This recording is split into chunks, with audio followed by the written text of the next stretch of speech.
Nursing के काम करते समय ऐसा कोई अनुभव या कोई सीख जो आपकी वकालत और सामाजिक सेवा में काम आया हो, वो हमारे साथ दर्शकों को साझा करें। जी, नर्सिंग में यदि मैं आपको बताऊं तो मैंने बहुत बड़ा समय गुजारा एक मैटरनिटी सेंटर में, जिसमें मेरा वर्क प्रोफाइल रहा माँ और बच्चे के स्वास्थ्य से रिलेटेड। जी।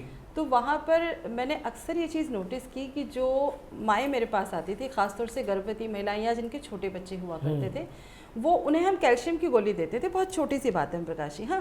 तो वो बार बार हमसे पूछते हैं गोली दूध से लेनी है कि पानी से लेनी है। तो हमने कहा कि किसी से भी ले सकते हो। 2 या 3 लोगों को तो मैंने ऐसे ही कहा। फिर धीरे धीरे ऑब्जर्व किया कि ये सुनते ही उस महिला का चेहरा उतर जाता था, क्योंकि मेरा ज़्यादातर जो कार्य क्षेत्र रहा वो ऐसे क्षेत्रों में रहा जहाँ पर थोड़े से निचले तबके से आने वाले लोग आए करते थे।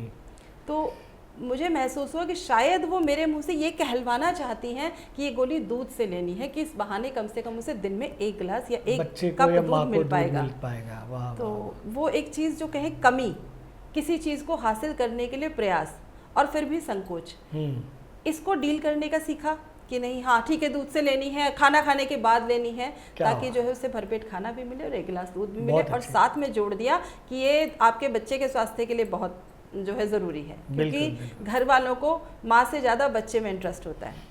तो वहाँ से ये चीज़ सीखी कि हाँ, चीज़ों को कैसे तोड़ मरोड़ के सकारात्मक अगर कुछ अचीव करना है तो उसके लिए आप अपनी बात को ऐसे ना कहकर ऐसे कह दीजिए जिससे कि किसी को नुकसान भी नहीं होगा और शायद कुछ अच्छा करने में कामयाब भी हो जाएगी। तो ये चीज़ वकालत में आके काम इसलिए आती है कि कई बार हम सीधा सीधा नहीं कह पाते हैं उनको कि आप इस रास्ते पर चलेंगे तो आपके आगे चलकर नुकसान हो सकता है।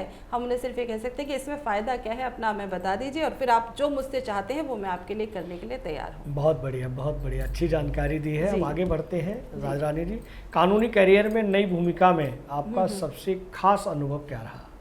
जी, खास अनुभव तो ये कह सकते हैं कि एक ऐसा प्रोफेशन है ये जिसमें हर दिन जब आपके पास नया व्यक्ति आता है, नया मुकदमा आता है, तो एक समझिए आप पूरे एक नई दुनिया से मुखातिब हो जाते हैं, क्योंकि केवल एक पक्ष नहीं, उसका दूसरा पक्ष भी आपके सामने आता है, उसकी परेशानियां आती हैं, तो दूसरे वाले के जद्दोजहद जो है वो भी आपके सामने आ जाती है। क्या बात। कई दफ़ा ये भी होता है कि जिसके साथ हम खड़े हैं हम जानते हैं वो गलत है और सामने वाला सही है, तो उस समय में वो अपने मन को समझाना कि आपकी ये नैतिकता कहीं ना कहीं आपके प्रोफेशन के आड़े आ सकती है। क्या बात है, क्या तो बात। उन चीज़ों से ये छोटी छोटी चुनौतियां भी हैं जो कई बार आपको अपने मन को समझाना भी पड़ता है, क्लाइंट को समझाने के साथ साथ अपने आप को भी समझाना पड़ता है। हर रोज़ एक नई तैयारी के साथ जाना, एक नए जुनून के साथ जाना, कभी आप पास होते हैं, कभी फेल होते हैं, कभी कुछ अच्छा, कभी कुछ बुरा, लेकिन सततता, निरंतरता आपके जीवन में वकालत के लिए बहुत ज़रूरी है। वाह वाह वाह वाह वाह वाह। रोज़ तैयारी करना,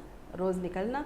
एक बहुत अच्छा केस मैं आपको बताती हूँ कि जी हुआ क्या कि एक परिवार हमारे पास आए, उन्होंने कहा कि हमारे तो जो बड़े बुज़ुर्ग हैं उन्होंने हमारे नाम वसीयत की थी, लेकिन जो हमारे कुछ कहेंगे दूसरे परिवार के जो दूसरे सदस्य हैं उन्होंने वसीयत फाड़ दी, मकान पर कब्ज़ा कर लिया, हम बेघर हो गए, हमारा हक दिलवाइए। बहुत प्रयास किया साहब ने और उनको उनका हक दिलवाया, और जिस दिन वो हक मिलने जा रहा है उस दिन उनके मुँह से निकलता है, देखो ऐसा कुछ था तो नहीं, ये मकान ख़रीदा तो उन्होंने ही था, लेकिन फिर भी हम इतने दिन से रह रहे तो हमें कुछ मिलना तो चाहिए। ओहो।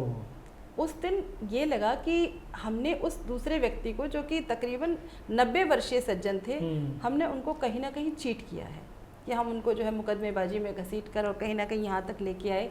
फिर क्योंकि सब कुछ हो चुका था, फैसला आ चुका था, तो उस फैसले के बाद आप इसे पलट नहीं सकते। बिल्कुल सही। परंतु देखिए ये सब कुछ होता है। बिल्कुल, बहुत सारे ऐसे अनुभव होते हैं। जो वीडियो YouTube पर देख रहे हैं तो हमारे चैनल को सब्सक्राइब करें और बेल आइकन को दबाना ना भूलें। अगर आप Facebook पर ये वीडियो देख रहे हैं तो हमारे पेज को लाइक करें।